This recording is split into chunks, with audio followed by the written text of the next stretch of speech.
Selamat sore teman-teman. Jumpa kembali di acara Ketemuan Sore. Hari ini kita memasuki edisi ke-18. Ketemuan Sore adalah acara per 2 minggu untuk membedah satu buku atau satu film yang telah dibaca atau ditonton oleh para membernya. Setiap pertemuan, para member bergantian menjadi narasumber. Kesempatan menjadi member juga diberikan pada staf YPBB saat ini yang pernah jadi staf YPBB dan staf lapangan Zero Waste Cities. Dibawakan dalam konsep ngobrol santai di hari Kamis sore jam 4-5 setiap minggu kedua dan keempat secara online menggunakan media Jimit. Semoga kita semua mendapatkan temuan-temuan seru di acara ini. Sebagai informasi, acara ini akan direkam dan kemudian nanti bisa disaksikan ulang di YouTube. Oke. Nah, saya Anil yang akan bareng teman-teman sampai jam 5 sore nanti. Kali ini ada Yudit yang akan saya ajak ngobrol tentang isu kesehatan. Yudit saat ini bekerja di YPBB dan memegang beberapa posisi di divisi Zero Waste. Yudit juga memiliki minat dalam dunia merajut. Salah satu hasil karyanya dijadikan door prize untuk acara hari ini. Nah, isu tentang kesehatan yang akan kita bahas hari ini berawal dari serial yang ditonton oleh Yudit. Salah satu serial Korea yang berjudul Jealousy Incarnate. Serial ini adalah serial Korea 24 episode, lumayan panjang, yang dibintangi oleh 3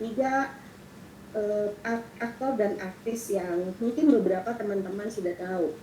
Yang pertama Jo Jung Suk, kemudian Gong Hyo Jin, dan Ko Gong Pyo. Buat para penggemar Hospital Playlist tentu tidak asing lagi dengan Jo Jung Suk yang di serial tersebut berperan sebagai dokter pria yang berkepribadian menawan bernama Ik-jun. Nah, di serial Jealousy Incarnate ini kita akan diajak melihat petualangan Jo Jung Suk setelah divonis mengidap penyakit kanker payudara. Dia seorang pria ya. Bagaimanakah kisahnya? Simak terus acara ini ya dan dapatkan door prize berupa cover gelas atau mug yang dirajut dengan sepenuh hati oleh Yudit. Oke, langsung saja saya akan menghampiri Yudit ya. Halo Yudit, sudah siap? Halo, udah. Kita akan ngobrol dulu sama Yudit ya di awal sebelum nanti akhirnya kita akan ngajak teman-teman yang lain juga untuk saling bercerita. Oke. Cerita dulu dong, serial yang berjumlah 24 episode ini bercerita tentang apa sih? Silakan diceritakan secara umum.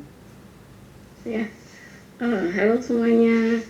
Jadi ini sebenarnya film ini dominan ceritanya tentang cinta segitiga ya. Tokoh utama prianya itu ceritanya seorang news anchor alias pembawa acara berita di sebuah kantor berita namanya SBC gitu.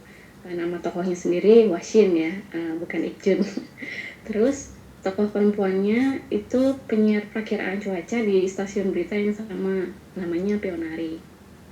Terus si tokoh perempuan ini ceritanya sudah 3 tahun nih suka sama si tokoh pria, tapi yang prianya nggak suka. Jadi selama 3 tahun itu bertepuk sebelah tangan lah ceritanya.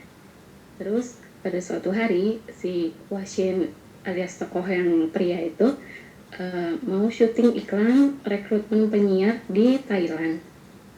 Jadi si Washin ini udah ada di Thailand nih. Terus Pionari itu dari Korea ditugaskan terbang ke Thailand untuk jadi penata busana, penata rambut, sekaligus penata riasnya si Washin ini. Terus saat di pesawat menuju Thailand, Pionari ini duduk sebelahan sama pria ganteng nih. Nah, ternyata si pria ganteng ini tahu sama Pionari.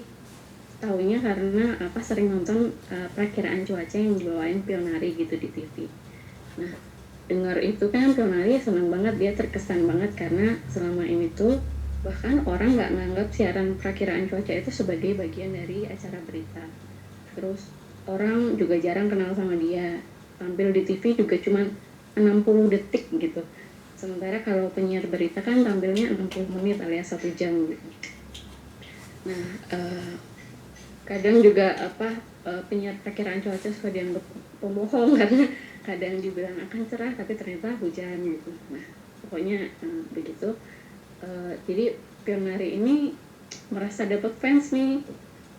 Terus ya singkat cerita dari situ Pionari mulai suka sama si pria dalam pesawat ini. Terus pas tiba di Thailand ternyata mereka itu ketemu lagi. Karena ternyata si pria di pesawat ini adalah sahabat baiknya si tokoh utama pria yang news anchor tadi, si Huashin itu. Nah, Huashin sama si pria ganteng ini, mereka itu sahabatan baik banget gitu.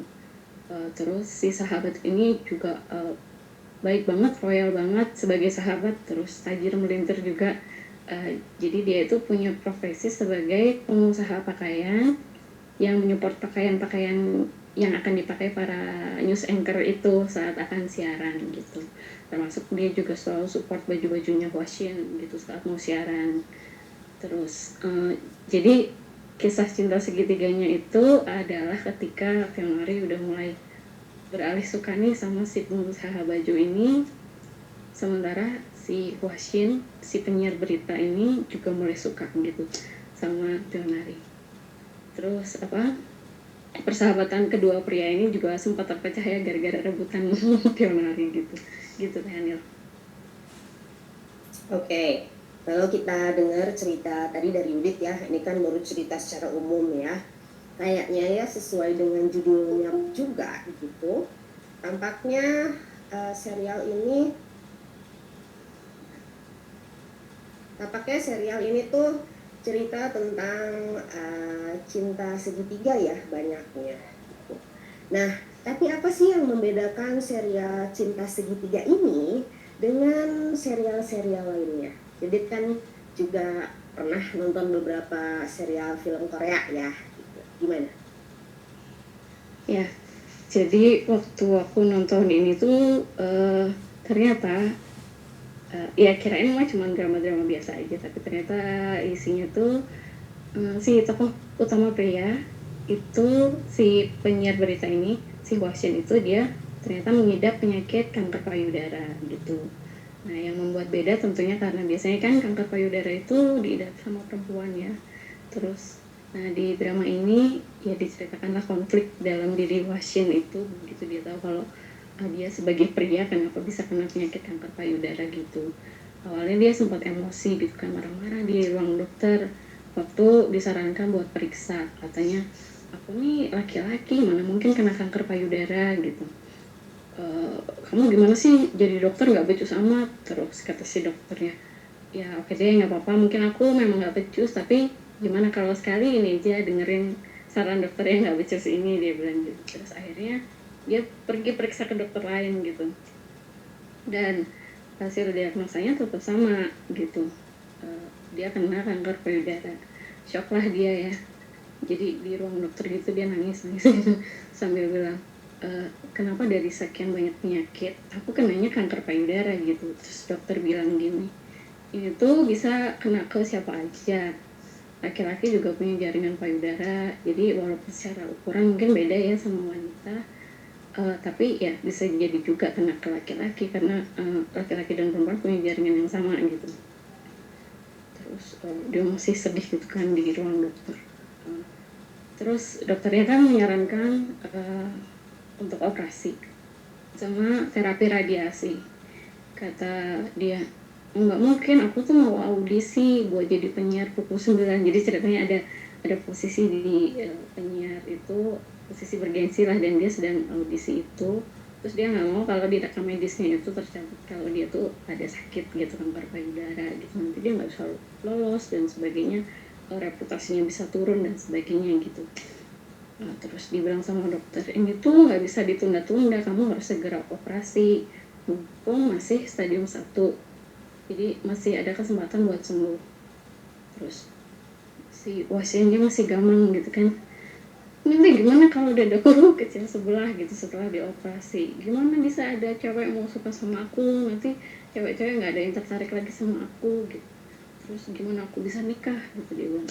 Terus dia bilang lagi sama dokter, dokter bisa nggak ini apa operasinya dibikin sayatannya tuh nggak kelihatan gitu hasilnya. Ya bisa kata dokter bilang gitu, pokoknya dibisain aja sama dokter. Terus ya gitulah drama-dramanya Teh Hana. Jadi kekhawatiran utamanya itu bukan karena penyakit kankernya itu sendiri, tapi khawatir sama pandangan orang-orang tentang statusnya sebagai pasien pengidap kanker payudara gitu. Nah, itu ya yang membedakan serial yang berkisah cinta segitiga gitu dengan serial yang ini. Dan yang perlu diingat, yang kena kanker payudara ini laki-laki gitu, dan itu populasi yang sangat kecil sebetulnya karena kebanyakan pengidapnya adalah perempuan tentunya. Nah, menurut serial ini apa sih yang perlu dilakukan untuk kemudian kita bisa mulai mendeteksi kanker payudara? Gimana ya, Dit? Jadi seperti kata Pionari ya ke Washin, dia bilang kalau sebaiknya tuh periksa atau cek ke dokter. Ya buat jaga-jaga aja, belum tentu juga ada penyakitnya sebenarnya, tapi setidaknya tahu kondisi apakah sehat, atau kalaupun terdeteksi ada sesuatu, setidaknya itu terdeteksi sejak dini gitu. Kalau bisa terdeteksi sejak dini kan setidaknya masih ada kemungkinan untuk disembuhkan gitu, nggak terlalu. Itu sih paling dan. Oke, jadi pencegahan ya kunci pentingnya gitu. Apalagi kalau ternyata seperti Wasin ini dia udah mulai tampak gejala tertentu yang mengarah ke kanker payudara.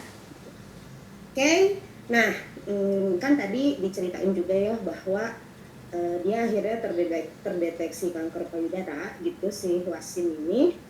Dan dari film atau serial yang ditonton ini, faktor apa aja sih yang akhirnya mendukung sembuhnya kanker payudara Wasin? Jadi pertama sih faktor pendukung sembuhnya itu karena nurut sama dokter ya. Dia akhirnya mau dioperasi, terus mau datang ke terapi radiasi buat membersihkan sel kanker yang tersisa gitu kan ya pasca operasi. Terus juga nggak banyak olahraga berat dulu pasca operasi. Nah ini tuh nggak ujuk-ujuk dia nurut ya, namanya juga drama, jadi ada banyak cerita drama alotnya gitu. Mulai dia nggak mau operasi karena ya masih nggak percaya itu kan, kalau dia tuh laki-laki kok dia mengidap penyakit perempuan gitu. Terus nggak mau terapi radiasi juga karena kebayangkan itu kayak di poster juga semuanya perempuan gitu, lagi ngantri, dia nggak mau ada di antara perempuan gitu. Terus habis operasi juga dia tuh sempat tanding tinju nih sama sahabat yang tadi, sahabat cowok itu biasa karena masalah cinta karena rebutan Pionari, sempat berantem juga, pukul-pukulan, terus kena di dadanya gitu padahal bekas operasi. Terus akhirnya sempat timbul namanya seroma gitu, jadi semacam cairan yang timbul pasca operasi gitu karena dia banyak karena hal-hal tadi itu. Terus sempat dijalani prosedur juga untuk ambil cairan itu. Terus sebelumnya juga sempat mabuk-mabukan juga, padahal itu kan juga pantang juga, mabuk ngerokok itu nggak boleh gitu. Tapi terus akhirnya dengan berbagai kebandelan itu akhirnya dia nurut gitu sama dokter setelah ada seroma itu. Terus faktor kedua yang mendukung kesembuhan itu menurut saya sih, kan di situ ceritanya ada Pionari ya sebagai orang yang disuka gitu sama pasien ini. Terus si Pionari ini tuh mendukung gitu loh, mendukung pasien mulai dari sebelum operasi sampai operasi sampai terapi ditemenin terus gitu. Jadi waktu terapi itu si Washin kan nggak mau ya dia tampak sebagai si sakit itu, jadi yang berpura-pura pakai baju pink itu si Pionarinya sih yang perempuan gitu. Jadi ketika apa, jadi orang-orang di rumah sakit itu bersepakat kalau aku panggil Pionari nanti berarti aku panggil kamu ya, maksudnya panggil Huasin gitu, nanti yang masuk Huasin, seolah-olah si Huasin ini nemenin Pionari yang mau terapi gitu. Pokoknya dia malu banget lah sebenarnya, tapi akhirnya mau itu apa, didukung sama Pionari, ditemenin terus terapi. Terus apa, si Pionari ini juga apa, ngedukung ya. Jadi si Washin ini setelah berbagai terapi radiasi itu kan ceritanya ada sel-sel yang membuat dia akhirnya nggak bisa punya anak gitu. Sementara dia tuh sudah berencana sama Pionari pengen nanti nikah, pengen punya anak 2 gitu. Nah, si Washin tadinya kan udah pergi aja gitu, takut ditolak sama Pionari karena keadaannya itu, tapi akhirnya sama Pionari dibilang aku tuh nggak apa-apa sih kalau nggak ada anak, nggak ada anak nggak apa-apa, tapi kalau nggak ada kamu kayaknya aku nggak bisa gitu. Jadi apa, akhirnya Washinnya balik lagi. Jadi kayaknya dukungan positif dari orang-orang di sekitar tuh juga jadi faktor kesembuhan sih menurutku, begitu.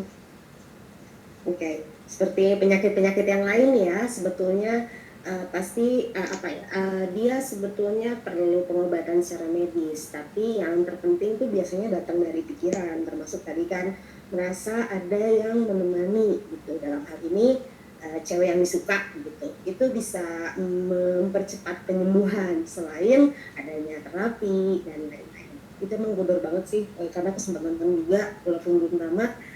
Jadi dia pura-pura gitu yang seperti tadi Yubi ceritain, dianya pakai jas gitu, padahal dianya sendiri yang kemudian akan diterapi. Kalau yang diterapi kan biasanya ganti kayak semacam kimono pink gitu kan.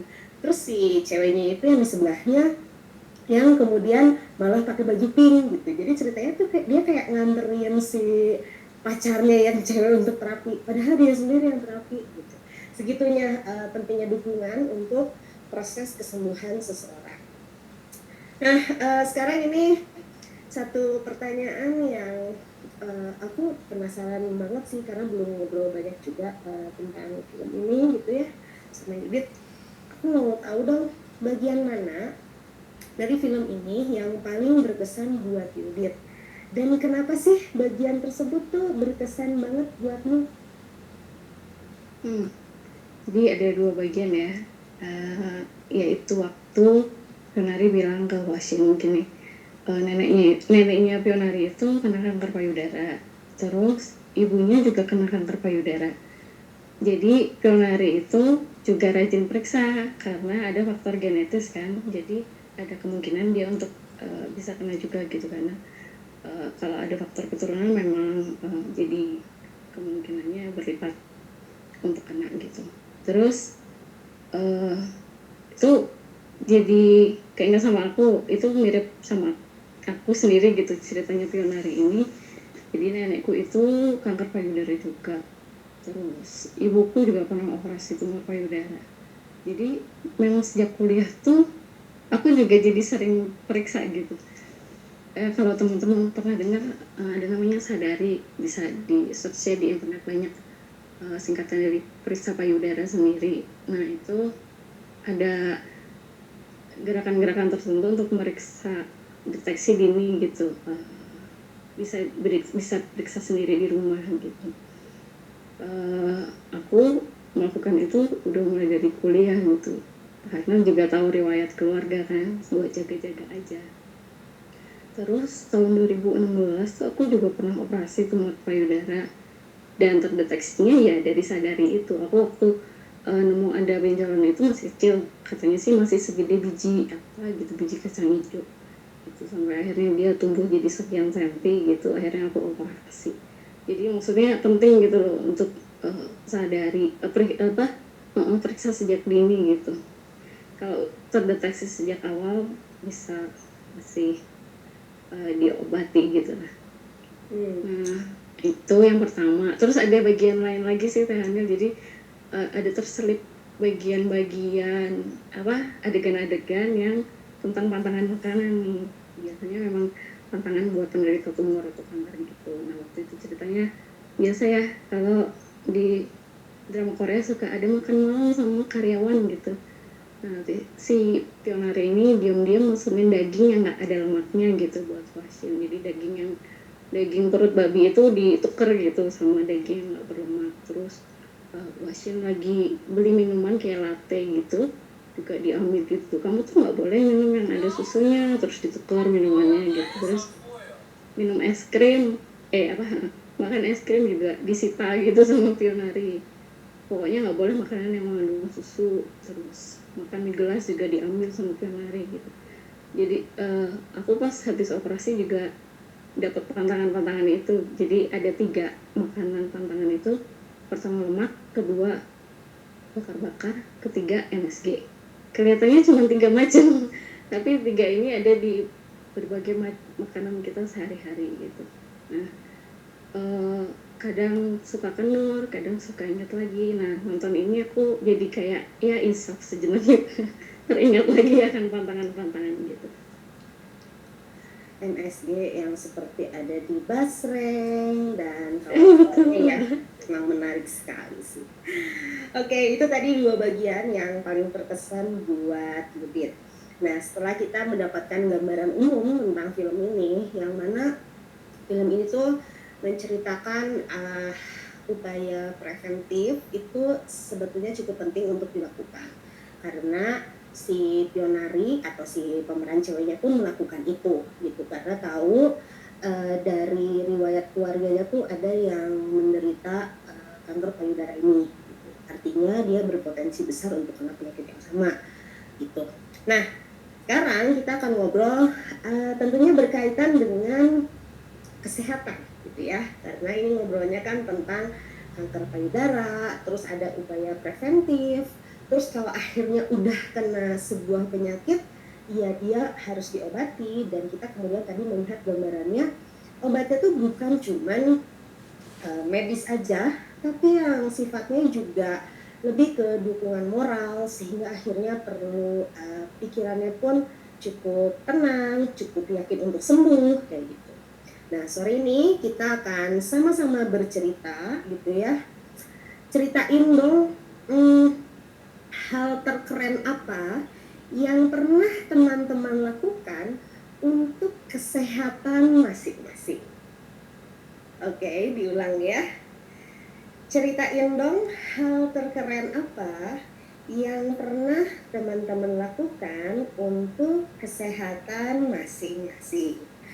Kalau tadi ceritanya kan tentang kanker payudara, ada preventifnya, ada kuratifnya. Nah, di sini kan kondisi kesehatan kita beragam gitu ya. Sehingga aku akan tanyakan hal yang lebih umum tentang hal terkeren apa yang pernah teman-teman lakukan untuk kesehatan masing-masing.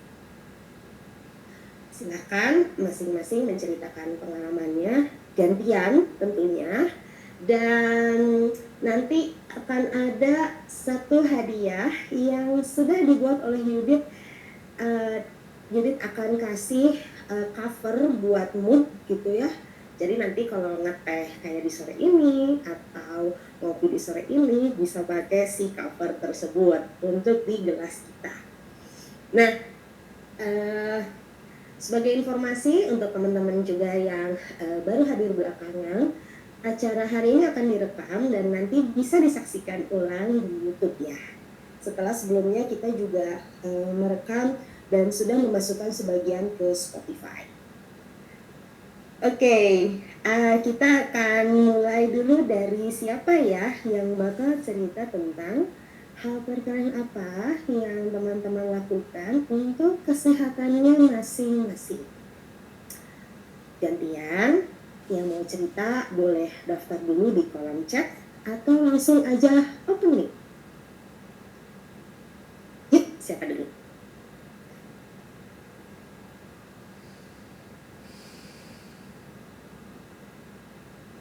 Oke, mulai dari aku ya. Ya, biasa sebagai cerita pembuka ya. Nah, dulu aku melakukan hal ini sebetulnya atas motivasi yang menurutku ya kurang keren mungkin motivasinya ya. Tujuannya saat itu ingin terlihat langsing gitu di hadapan mantan gitulah ya. Itu motivasi yang kayak duh kok gitu banget ya motivasinya gitu. Nah tapi itu adalah motivasi awal, dan kemudian ketika sudah dilakukan aku merasa kayak edan ya, ternyata aku tuh bisa gitu kalau aku mau, walaupun motivasi awalnya ada cemen gitu. Nah jadi yang aku lakukan adalah aku datang ke puskesmas, kemudian waktu itu datang ke puskesmas itu udah siang sehingga masuknya layanan UGD gitu. Di puskesmas yang besar ada layanan UGD memang di luar jam praktek mereka di pagi hari. Kemudian ditanya siapa yang sakit, saya gitu kan. Ibu sakit apa gitu kan, karena aku terlihat segar bugar dan badannya berisi alias gendut gitu kan. Dia justru heran ini orang sakit apa gitu. Terus aku bilang aku pengen periksa kesehatan karena aku pengen kurus gitu kan. Terus akhirnya diperiksa gitu ya, dan kemudian dicek aku obesitas gitu.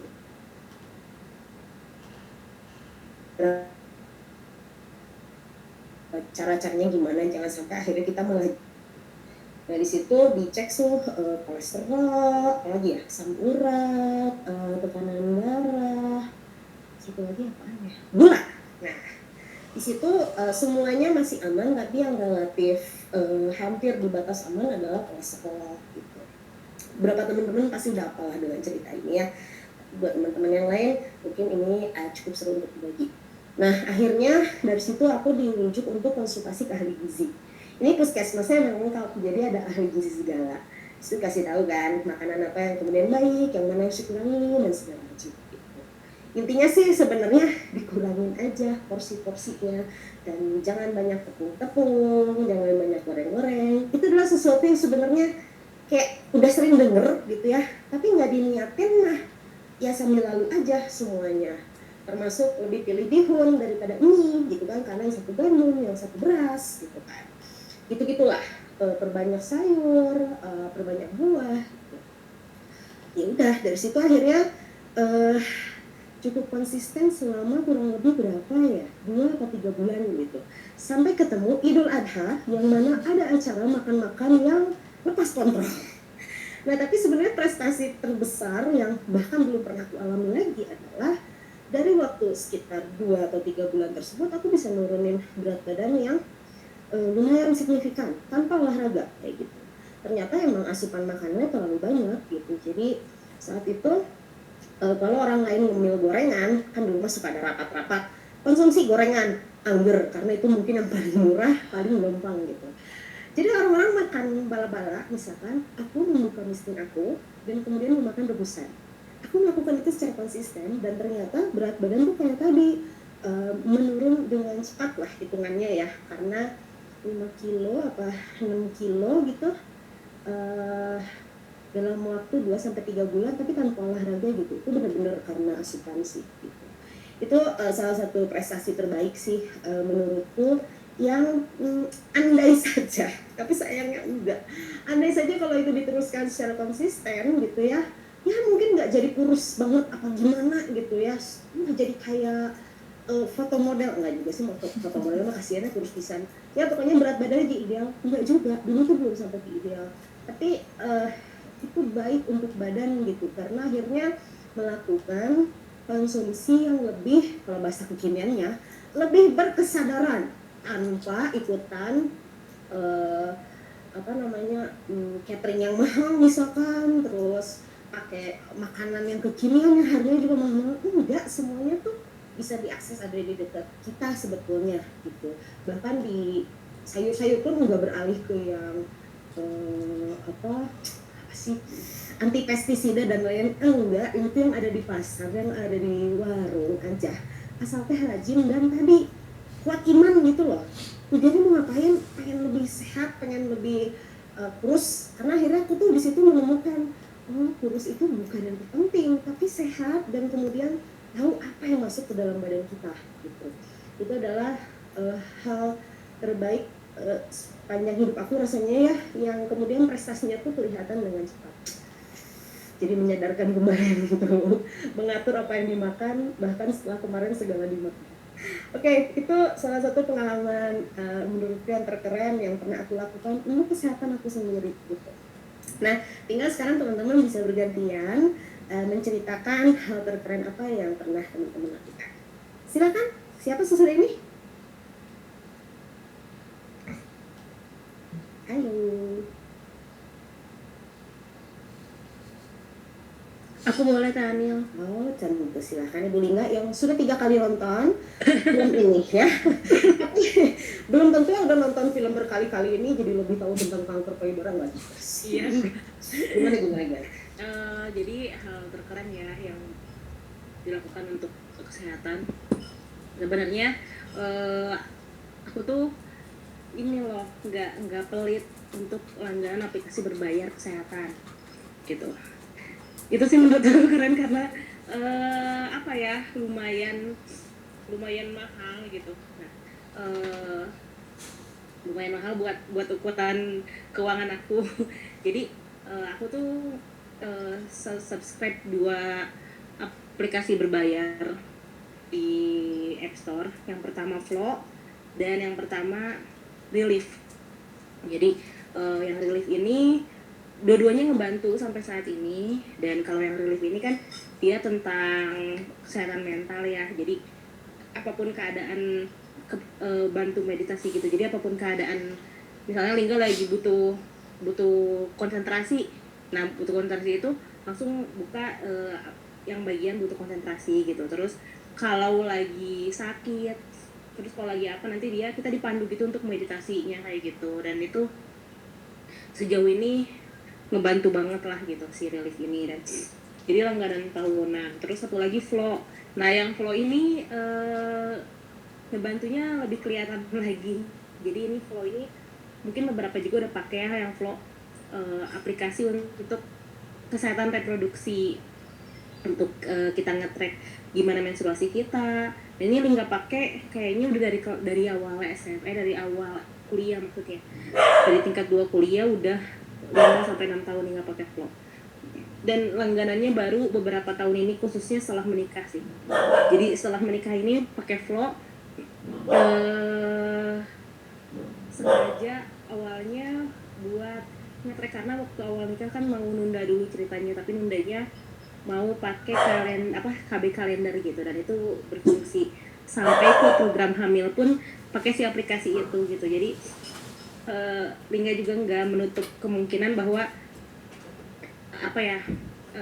waktu Lingga program hamil yang sekarang ini udah berhasil, itu ada bantuan Flow-nya gitu. Di sana ada kayak ngebantuin kita buat ngasih tahu makanannya apa aja, terus waktunya kapan aja, olahraganya seperti apa gitu. Dan sampai sekarang pun untuk nge-track bayi dengan pakai aplikasi Flow itu gitu. Dan konsisten sampai sekarang sih, karena kan jadinya karena sayang udah langganan, sayang kalau nggak dipakai, jadinya akhirnya manfaatin aja gitu aplikasinya semaksimal mungkin.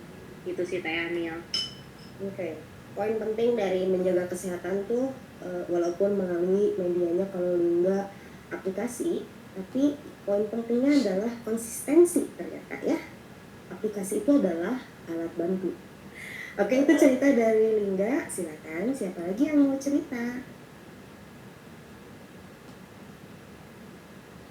Hal keren apa yang pernah teman-teman lakukan untuk kesehatan masing-masing? Yuk.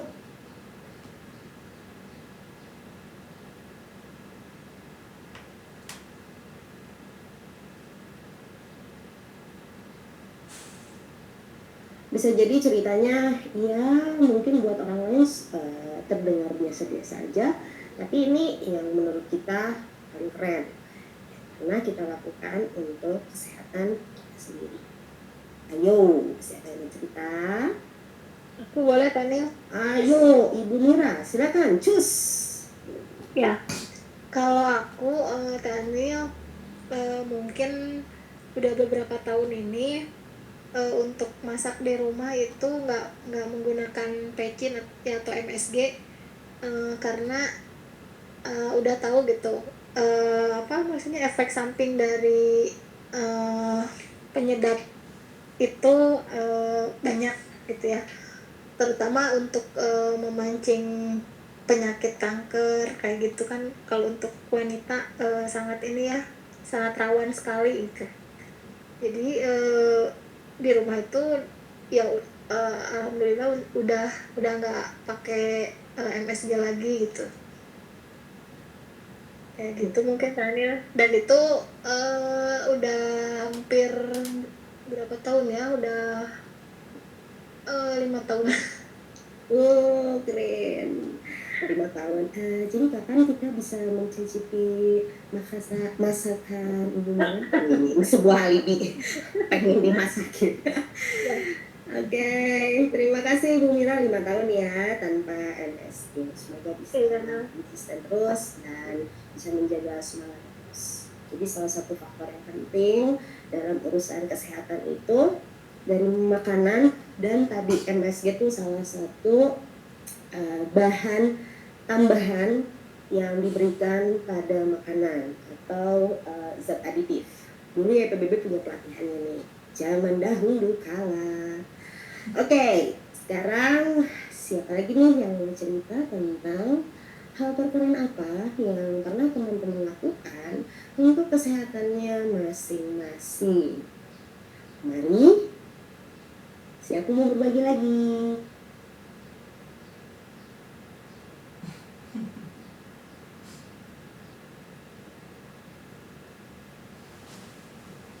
Dipanggil aja ya, masih banyak waktu nih kita.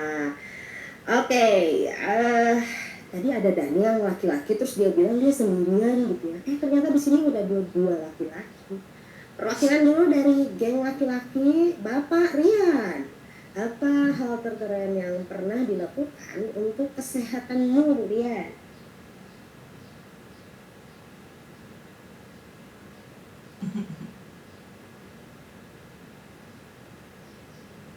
Gimana?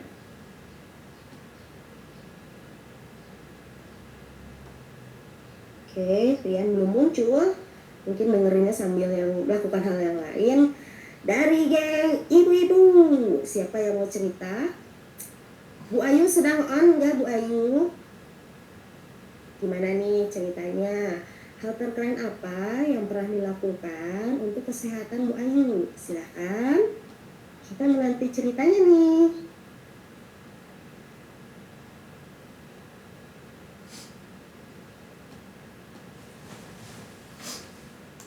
Ibu Ayu juga tampaknya sambil mendengarkannya. Oke, generasi muda dari geng para gadis.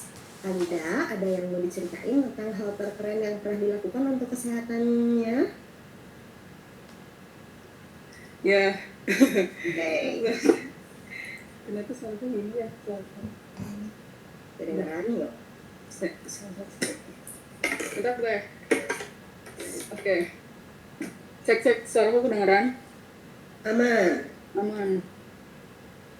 Yap. Sebenarnya kalau pertanyaan ini ditujukan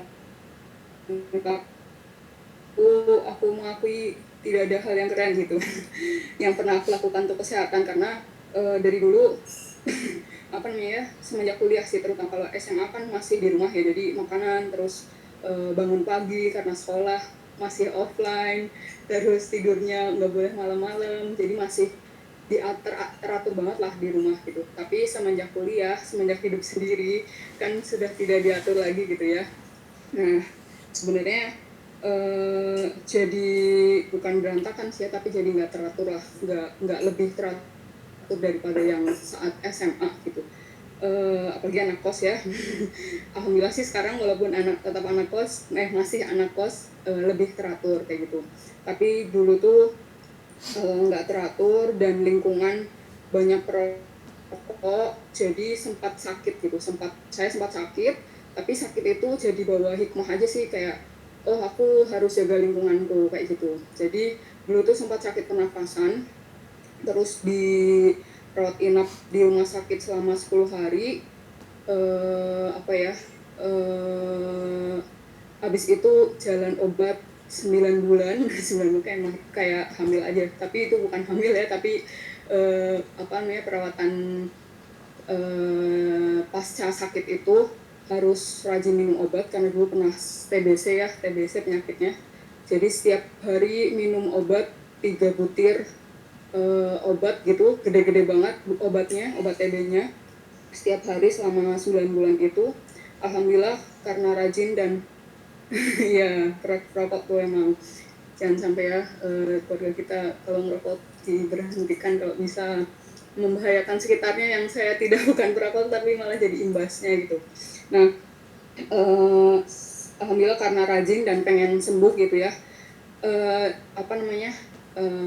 Alhamdulillah selesai pengobatan terus udah nggak istilahnya nggak kambuh-kambuh lagi terus check up terus membaik gitulah, membaik kondisinya sampai sekarang alhamdulillah sehat gitu, nggak ada keluhan apapun setelahnya kayak gitu, walaupun mungkin paru-parunya udah nggak sesehat yang lainnya kayak gitu. Terus nah dari situ kerasa banget tuh setelah pulang dari rumah sakit kayak minum obat itu juga sebenarnya pas minum obat itu 1 jam setelah minum obat tuh kerasa sakit seluruh badan gitulah. Terus habis itu kayak jadi menyadari kalau aku harus hidup sehat biar nggak ngerasa sakit kayak gini lagi kayak gitu. Terus hikmahnya juga yang lain ya, bener tadi sih aku dengar yang ketika orang siapa yang pionari yang sakit atau siapa yang sakit tadi di Jealous Reincarnate itu dukungan dari orang lain itu benar-benar butuh banget gitu. Nah aku tuh banyak dengar cerita ya kalau pengidap TBC itu banyak yang akhirnya bunuh diri. Punya yang Wasin, nah itu bosnya.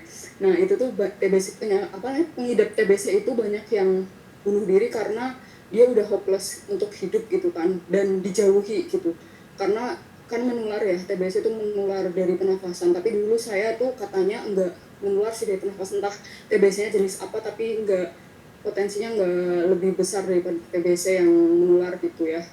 Terus orang-orang sekitar juga gak menganggap saya sakit, jadi kayak nggak ngasihani gitulah, istilahnya nggak ngasihani saya, jadi saya merasa saya nggak sakit gitu. Jadi teman-teman ya walaupun perhatian ya kayak udah minum obat belum gitu, cuma kayak gitu tapi nggak yang menyudutkan, nggak menjauhi kayak gitu, karena saya ternyata kan saya ngikutin ini ya, follow Instagramnya TBC gitu. Ternyata banyak tuh pengidap TBC yang bunuh diri lah, terus dikucilkan kayak gitu. Terus saya jadi bersyukur banget, aku nggak merasa teman-teman sekitarku tuh menyudutkan, jadi aku nggak ngerasa kayak gitu, kok ada yang kayak gitu. Jadi heran malah kok ada yang kayak gitu, ada yang sampai kayak gitu. Terus ya udah itu akhirnya karena iya benar, berikhtiar untuk kesehatan itu penting. Akhirnya alhamdulillah ya sembuh gitu, karena ada banyak faktor ya tadi, rajin minum obat, terus makanannya dijaga lagi. Saya jadi banyak makan yang rebus setelah sakit itu, walaupun kalau untuk TBC yang berminyak-minyak sebenarnya nggak ngaruh ya, tapi jadi pokoknya jadi lebih hidup sehat gitulah.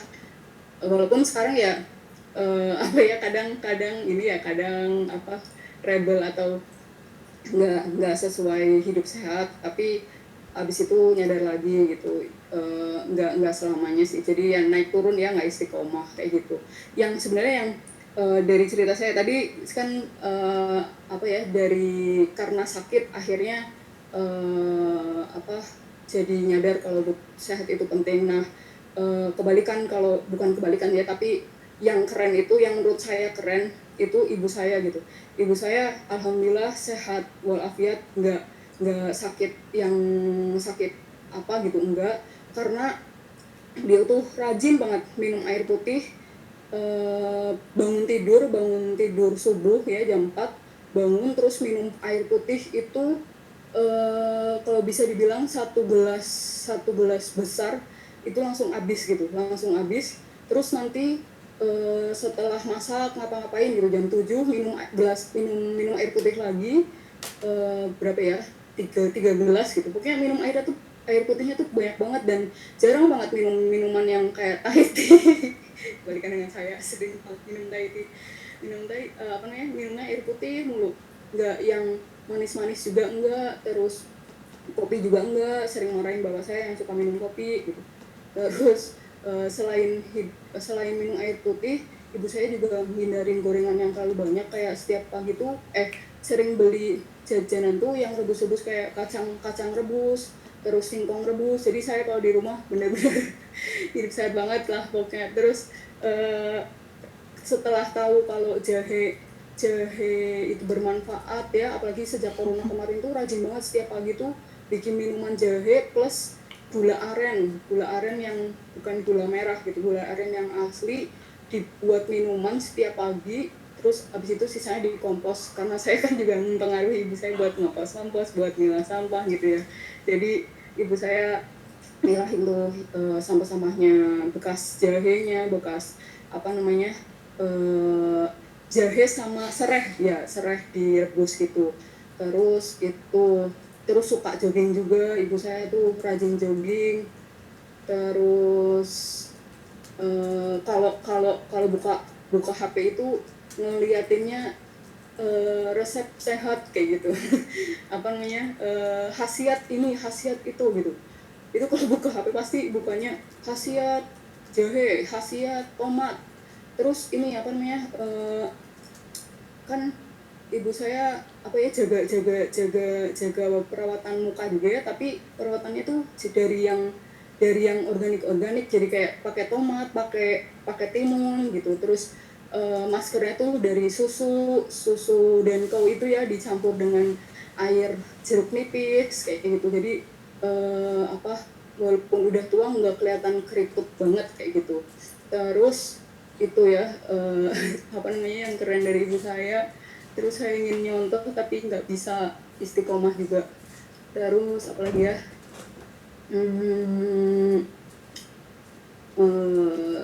itu sih. Micin juga enggak sih, micin juga udah lama banget enggak pakai micin. Tapi kalau Royco termasuk micin berarti masih pakai sebenarnya, sedikit dan garamnya dikit juga. Jadi memang menghindari yang berpotensi untuk penyakit lah. Nah, terus saya tanyakan kok mau hidup sehat kayak gitu, mau hidup sehat karena untuk sehat ya. Karena kata ibu saya gini, ini pengen ngelihat nanti masih sehat ketika punya cucu kayak gitu. Jadi masih bisa ngerasain gendong cucu tanpa keluhan sakit kayak gitu. Jadi motivasinya untuk sehat sampai tua, sampai meninggal pun dalam keadaan sehat kayak gitu. Seperti itu Teh. Jadi motivasi itu emang hal penting ya gitu. Ya, itu yang kemudian akan meneguhkan seseorang untuk kemudian mengupayakan kesehatannya. Baik tadi yang sifatnya kuratif, kalau kayak Alida kan ya udah TBC pengen sembuh karena nggak enak rasanya gitu. Walaupun yang preventif seperti ibunya Alida tadi, motivasinya nanti pas gendong cucu tuh nggak sakit ini sakit itu gitu kan ya. Bahkan tadi sampai kita meninggal pun itu kayak masih dalam kondisi yang cukup baik gitu ya. Oke. Motivasi menjadi hal yang penting. Oke, masih ada waktu. Siapa lagi yang mau cerita tentang hal terkeren apa sih yang pernah dilakukan untuk kesehatannya masing-masing? Yuk, siapa lagi yang mau? Masih ada beberapa orang yang belum cerita. Kalau Yudit tadi udah cerita pengantar gitu ya. Masih ada Iwut, ada Rima mungkin yang mau cerita sesuatu. Ada Uwais juga, ada Isna, ada Ayu, dan ada Ria. Siapa yang mau cerita yuk? Mari kita berbagi. Aku coba Bu Anil, tapi aku nggak seinspiratif teman-teman kali ya. Aku juga, aku tuh setelah pandemi ini kan kita nggak pernah keluar rumah ya, sedangkan aku kan biasanya tuh tipikal kayak Bu Anil gitu ya, kemana-mana, jalan-jalan, aktivitas fisik gitu. Nah kerasa banget pas habis pandemi ini tuh aku naik sekitar 15 kiloan lah, jadi gemuk banget. Nah terus bingung kan aku harus kayak gimana ya caranya supaya aku bisa turun berat badan. Sebenarnya kan kita semua tahu ya, simple, tinggal olahraga aja. Nah tapi ada banyak hal yang membuat kita tuh jadi susah untuk olahraga. Misalkan kalau kita mau ke gym, itu takut misalnya dikatain gendut lah, apalah kayak gitu. Aku secara pribadi memang punya semacam mental block ya, aku tuh kayak takut diejekin kayak gitu kalau lagi di gym. Tapi kalau misalnya mau lari di komplek, aduh panas, gitu. Intinya mah banyak alasan ya kan. Terus kalau misalnya pagi-pagi, aduh nggak kebangun kalau pagi-pagi misalnya kayak gitu. Nah jadi akhirnya, aduh gimana dong ya. Akhirnya aku nekat, karena aku tipikal yang kalau aku nggak nekat tuh nggak akan jalan gitu. Akhirnya aku ada tabungan, nggak banyak-banyak banget sih, cuman saat itu sebenarnya lagi nggak terlalu banyak uang, cuman aku pakai buat beli treadmill sebenarnya. Jadi nggak usah ke gymnya udah ada di dalam rumah sendiri, kasarnya kayak gitu. Sebenarnya itu agak-agak mencengangkan ya, maksudnya dalam artian suami aku nanya, kamu ngapain, kamu yakin mau beli kayak ginian? Iya, soalnya kalau nggak kayak gini aku nggak akan olahraga, aku bilang gitu. Ya udah, akhirnya kita beli. Tapi ternyata cuman kepake tuh di awal-awal aja. Akhirnya tuh ya intinya tuh kalau kita males tuh males aja gitu. Mau kita punya barang ini atau barang itu ya. Jadi sempet tuh nggak kepake. Tapi akhirnya ya balik lagi ke niat awal. Dulu aku beli itu sebenarnya untuk memaksa diriku gitu. Akhirnya sekarang dipakai secara berkala, walaupun nggak seintens dulu ya. Jadi ceritanya mirip-mirip cerita Lingga tadi. Jadi kita invest, ya udah beli aja dulu deh gitu. Karena kalau nggak gitu mungkin kita nggak ada yang memaksa untuk melakukan itu gitu. Dan menurutku memang untuk tipikal yang orang-orang kayak aku ya, karakternya tuh harus kayak gitu. Jadi kalau menurutku itu satu poin keren di bidang nekat ya. Di bidang konsistensinya itu masih banyak PR-nya gitu Mbak Nil. Yang penting make up-nya heula gitu ya. Kira-kira begitu. Arida dibeli mamanya weh gitu kan. Oke. Siap, itu tadi cerita dari Rima. Bahkan untuk kesehatan sendiri yang kita tahu gitu ya, tapi kadang kita kudu nekat weh. Oke, terima kasih ceritanya. Siapa lagi yang mau cerita? Masih ada waktu loh. Di antara Imut, Uwais, Isna, Ayu dan Rian, mungkin ada yang mau cerita lagi? Uwais deh boleh. Ayu, silakan. Oke, jadi tentang ini ya Teh. Yang paling apa tadi bahasanya? Yang paling keren, hal keren yang pernah kita lakukan untuk kesehatan kita sendiri. Kalau isunya sama nih, sama ya sebelumnya masih sekitaran tentang olahraga sama berat badan. Tapi kalau aku tuh kasusnya adalah karena hamil kan. Karena hamil tuh sebenarnya naiknya nggak banyak banget, cuma lumayan kan belasan kilo. Dan setelah menyusui itu memang sulit sendiri. Cuma aku berpikir pengen kembaliin ke body semula seperti gadis lagi agar semua celana-celana ungu tetap muat gitu. Jadi setelah tugas menyusui selesai, aku mulai diet kan. Tapi dietnya tuh masih yang sama, masih yang ini deh, ada makan nasi dan lainnya. Tapi kok turunnya itu yang masih di 54 aja ya gitu. Padahal kan berat gadis aku 49 gitu. Nah terus mulai searching ketemu nih squad fitness di YouTube. Aku join di situ. Ternyata karena awalnya aku tuh emang orangnya bukan penyuka olahraga. Nilai olahragaku dari sekolah dulu jelek. Kalau lari aku pasti paling akhir, ya gitu-gitulah. Nah, mengenal squad fitness, ikutan olahraga di rumah bareng anak, ternyata berhasil gitu. Jadi maksudnya porsi makannya sih ya biasa gitu, jadi kayak model gizi seimbang yang sekarang gitu kan. Maksudnya porsi sayurnya yang memang banyak, terus buahnya gitu. Tapi menurut aku yang bikin kena tuh di olahraganya gitu. Jadi kayak apa namanya, memang turunnya sih kalau sekarang tuh di 51 gitu, nggak jauh, hanya kayaknya lingkar-lingkarnya mengecil gitu kalau di aku ya, gitu sih Teh. Jadi menurut aku itu keren banget gitu. Yang dulunya aku nggak suka olahraga, terus kenal sport fitness, olahraga di rumah, em, olahraga bareng anak, tapi apa namanya, memang nggak kurus kayak yang jelek gitu, tapi ini bagus gitu, jadi bentuknya semua high. Itu ada alat ukurnya sebetulnya kan, mungkin berat badan kita sama gitu ya, tapi nanti dicek gitu berapa ototnya, berapa yang lemaknya, itu sebenarnya bisa kelihatan tuh gitu. Jadi kalau aku pernah ikut di BKOM itu punya pemerintah, sebelum perlakuan latihan itu diukur dulu. Jadi di kaki di mana nih lemak yang paling banyak gitu kan. Nanti setelah misalkan jalan 2 bulan atau tergantung programnya, nanti diukur lagi. Bisa jadi berat badannya sama tapi kayak udah ganti jadi otot gitu. Nah, gitulah kasarnya ya. Cuman karena di rumah kan gak ada tuh alat ukur buat kayak gitu, emang perlu cek sama ahlinya. Seru. Terima kasih ceritanya ya gitu. Yang penting tuh dampaknya terasa, terutama untuk diri kita, untuk perasaan kita, itu tuh hal yang penting. Baik, sudah jam 5, tapi kalau mau ada cerita satu lagi boleh loh. Yuk, siapa yang mau cerita?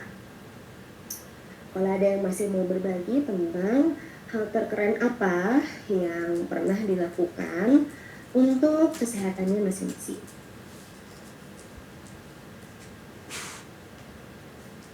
Ibu Mira, aku paling gampang naik berat badan kali ya, susah turun dan itu sangat menyedihkan. Nah, tadi tipsnya udah ada beberapa ya, bisa dicoba mana yang paling cocok.